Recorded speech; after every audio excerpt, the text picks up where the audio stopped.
Assalamualaikum warahmatullahi wabarakatuh. Kita bertemu lagi di channel Inspirasi Oktara. Ada bayi ya yang baru masuk KK menjelang pencairan program keluarga harapan tahap pertama tahun 2023.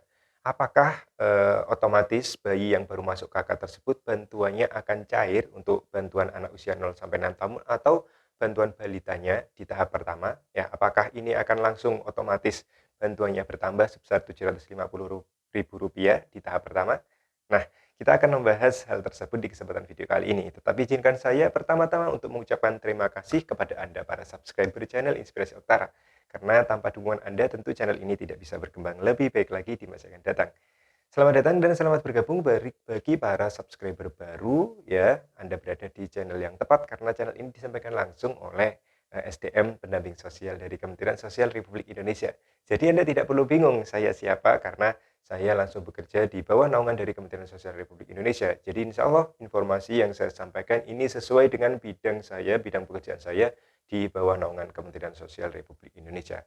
Oleh karena itu silakan aktifkan notifikasi di HP Anda agar informasi terbaru yang saya berikan di channel ini bisa Anda ketahui segera secara real time tentunya. Oke, tanpa perlu berbasa-basi lagi, tanpa perlu bertele-tele lagi, langsung saja terkait dengan pertanyaan salah satu subscriber dari channel Inspirasi Oktara yang menanyakan apakah bantuan bayi ya, bantuan PKH untuk balitanya ini akan otomatis masuk karena kondisinya ada bayi yang baru lahir dan sudah masuk ke dalam KK menjelang akhir-akhir untuk penutupan tahap 4 tentunya ya. Dan ada bayi yang lahir ini, yang masuk KK ini ternyata sudah masuk KK dan kondisinya juga ini menjelang akan dicairkannya bantuan PKH tahap pertama tahun 2023.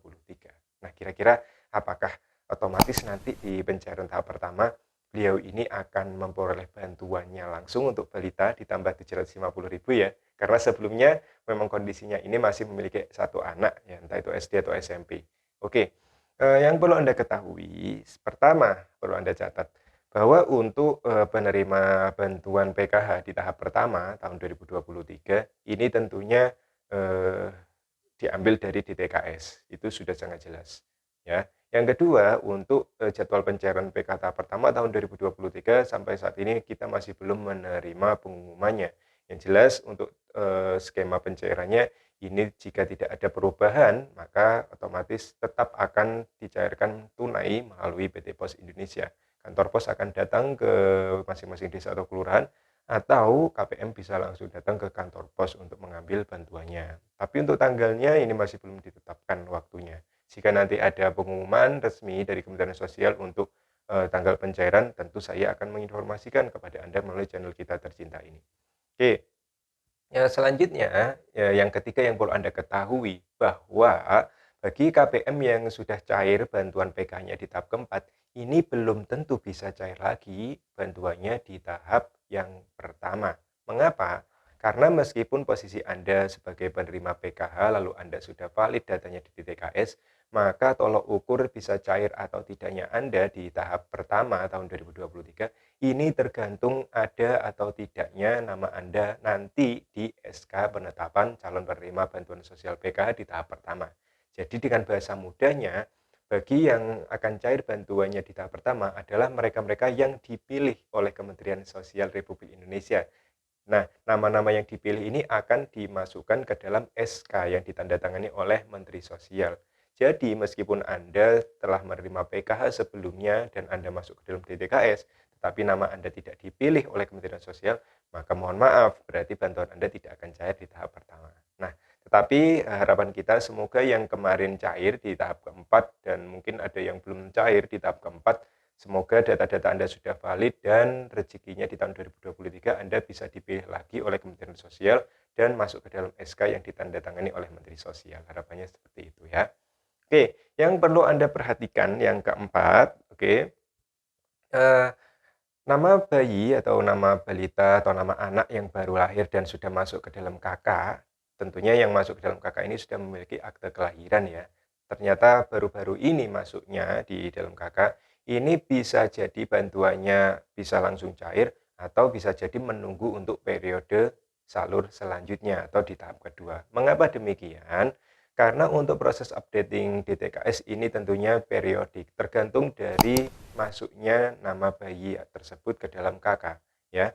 Jika misalnya ini dilakukan sebelum tanggal 15, ya, sebelum tanggal 15 nama bayi ini sudah masuk ke dalam KK dan sudah terupdate dengan tepat di Dukcapil, NIK-nya sudah teraktivasi dan ini sudah valid masuk ke dalam DTKS sebelum tanggal 15, maka kemungkinan besar jika bantuan PK Anda cair, ini bayinya bisa langsung mendapatkan bantuan untuk balita sebesar Rp750.000.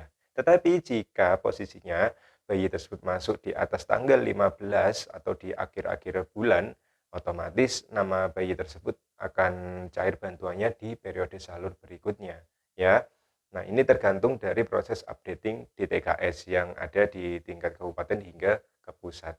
Jadi misalkan nama bayi Anda ini sudah masuk KK, sudah valid datanya, tetapi ternyata masih belum terbaca oleh DTKS yang ada di pusat, maka otomatis ketika nama Anda sudah dimasukkan ke dalam SK penetapan, maka ya yang cair adalah bantuan yang terdahulu. Jadi seperti itu.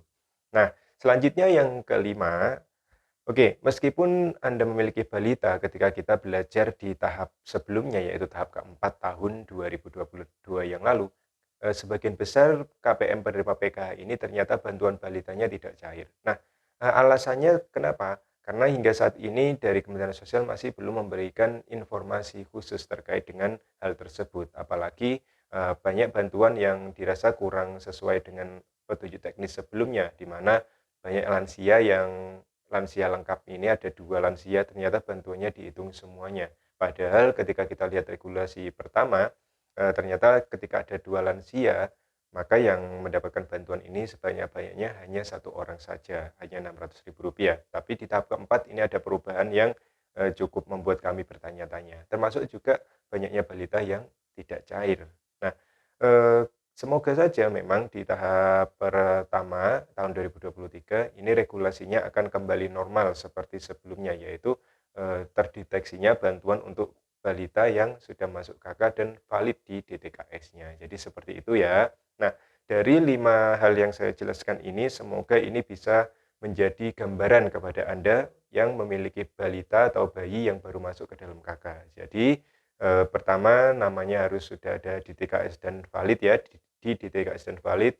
Lalu memang yang kedua, tentu penerima PKH ini, eee, tidak belum tentu ya bisa cair bantuannya lagi tergantung dari dipilih atau tidaknya oleh Kementerian Sosial Republik Indonesia yang ada di dalam KK.